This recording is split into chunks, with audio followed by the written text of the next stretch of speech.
Okay, we're on Shabbat, Perek Zayin, Mishnah Bet.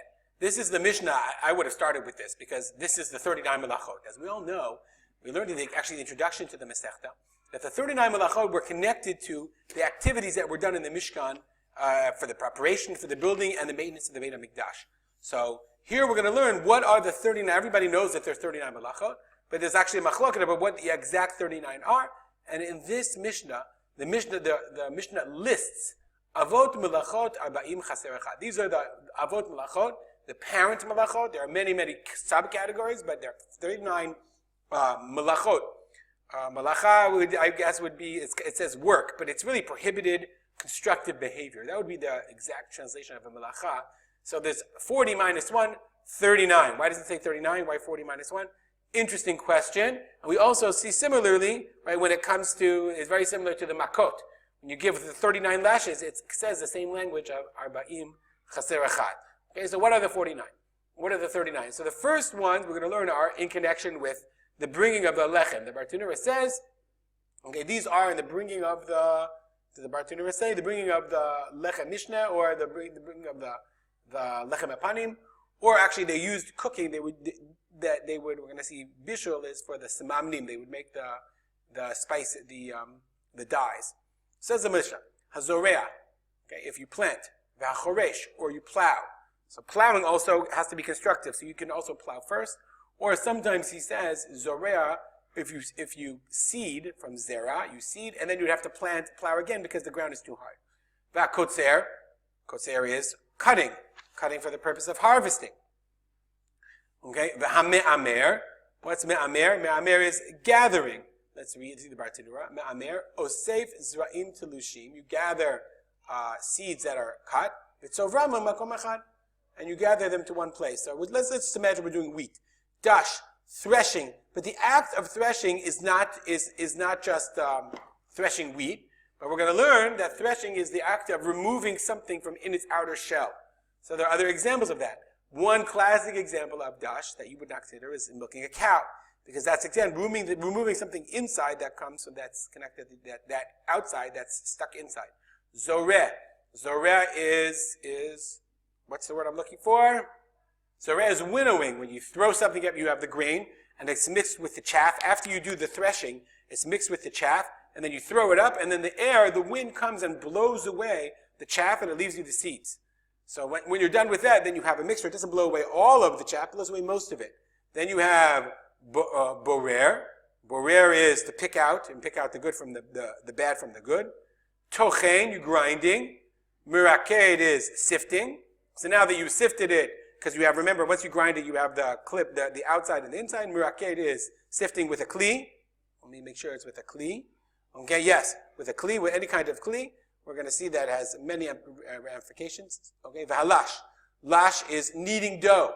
Okay, kneading dough is taking a mixture of a powdery mixture, adding a liquid, and so that becomes a solid. Ofeh, and then you bake it. Now, ofeh is not just ofeh. Okay, he says, lo aviyah b'mishkan. It wasn't in the Mishkan itself. De'ein afiyah el b'pat. Okay, that's only with bread. U'b'pat lo shaykh ha'melechet ha'mishkan. I'm not sure why they say. Maybe they wasn't a malacha, I guess, to prepare it. I guess that's the Bartenura says it. Umiu, nonetheless, mevashel, which is me'ein melechet ofeh. There's no malacha bishul. Malacha is ofeh. It was in the Mishkan. B'simamnim shel tzeva tchelet. So I guess it was the avodah of the Mishkan, but not in the preparation. The 39 melachot were in the building of the Mishkan. But the simamnim, the dyes of tzeva, of tchelet, argama, they had to cook.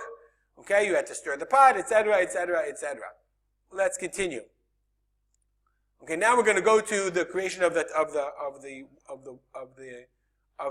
textiles. How do you create textiles? Hagozez et atzemer, shearing sheep, gozez, and that's including haircut and nails and all that. Milabno, lilabein means to wash it. Okay, and washing clothes is prohibited. So you're washing the tzemer, the wool. Minafzo, linafzo is to comb it out. Okay, when you comb it out, that's an isur d'oraita, that's a malacha as well. Hatzovo, you dye it. Hatoveh, toveh is to not to weave it. Toveh is to spin it. Right, you're spinning it. Remember when you take the wool, you've ever seen these ladies do it? They take the wool and they're spinning it on their spinning wheel to make thread. Toveh. V'hamesech. Hamesech means weaving, spinning. No, that's oreg. Okay, that's making tulips. Mesech is, let's see 1 second. Mesech is ordir belaz. No idea what that is. But Kahati says, Hamoteach et chuti ashti b'kisei hariga mikoved elyon lekoved tachton. You're pulling the cross loops. See, I found this picture. There's a gazillion pictures of weaving on the internet, and we're going to go into it in much more depth. But it seems like you're taking these things and you're pulling them across, okay? And you're setting them up so that you can then remember when weaving you have these strings that are on parallel levels. There's sheti and then there's arev, and you're going to go across. You're running the shuttlecock across. You shuttle across, and you push it up, and then you're just moving the strings in and out, in and out, in and out, and then that's the process of weaving. So it seems like meisech is you're pulling it across so that then there's weights on each side in order to prepare for the weaving process. That's considered weaving. There's a bunch of weaving things that we're going to see. Okay, let's go back to the Mishnah. Mesech, that's mesech. Haoseh shtei batei nirin. Let's go back to batei nirin are loops. So it seems like they had in their weaves, in their looms, and we're going to see it in more in depth. I found this really cool Facebook page that they had these loops that you would tie them into in their weaving. Beit nirin is a loop that you would make 2 loops and you would connect it to the loops. I'm personally not exactly sure, but we're going to see in the future a bunch of Mishnayot about the weaving process. Ha'oreg shtei chutim, or you weave two threads. I think that means you go across and up, and you go across, and then you tie them together. Two threads is ariga. Hapotzeah shtei chutim, or you undo. And anytime we're going to do undoing or destructive activity, it has to be destructive activity for the purpose of construction. Meaning you have to pull out, you have to take out 2 strings in order because you made a mistake, or it's not clear, or it's not nice. So the act of undoing, deconstruction, is a constructive act. Similarly, hakosher, you're tying the ends, you're knotting. Hamatir, or you're untying, and the act again of untying, okay, is for the purpose of, and has to be a permanent tie. The act of untying is for the purpose of, again, of retying, in order for it to be productive. The Kahati says they would do this when they were catching the chilazon, when they were making nets. So in order to have tchelet, so they had to make the nets, they had to tie and untie. Hatofer shtei tefirot, you sew 2 threads. We're going to see how much is it in out, or in and out. Hakorea amanat litfor shtei tefirot, or you untie 2 threads, meaning you undo two stitches in order to tie 2 stitches. Now we're going to get to how they made the seder of making that, what they did in order to make the skins. They used skins as the covering of the Mishkan. Hatzad tzvi, you catch a tzvi, a deer, or any other animal. Hashofto, you slaughter it. And there's a lot of ramifications of that. Hamafshito, you skin it. Hamolcho, you salt the skin. Hama'abed et oro. La'abed et oro means to cure its hide. So the Bartanura says, interestingly, me'abed et oro, let me see if I can find it.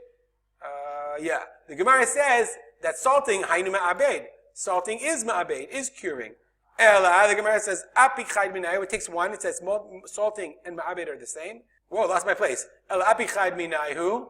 Where am I here? V'ayil sirtut b'mkomos. Sirtut is what sofrim do. Let's say you have a cloth, and the sofer has to write along the line. So sirtut is the cutting of lines, thin lines in, so that he has a lined cloth in order to work. And one assumes that when they were going to cut the skins to size, first they would make the fine lines, and then they would cut it finally. It was like a lead cut. That's sirtut. The Mishnah continues.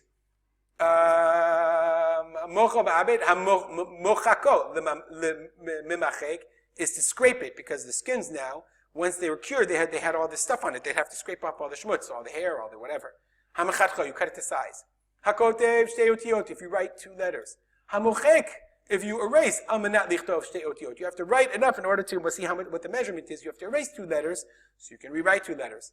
If you build. What's boneh? What are the ramifications? We'll see. Hasoter, if you destroy in order to build. Hamechabeh, if you snuff out a fire. Remember, it also has to be snuffing out for constructive purposes. Like I light a wick and then I blow it out so that it'll light better later. We've learned that in previous Mishnayot. Hamavir, or you light a fire. Finally, a makeh bepatish. Makeh bepatish is a fascinating malacha. Makeh bepatish means you do the final hammer blow. Makeh bepatish, you do the final blow and you turn something that's not a kli into a kli. Number 39. I feel like it should have had a bell, everyone. Bing, bing. Hamotzi mi reshut li-reshut. If you carry from one reshut to another.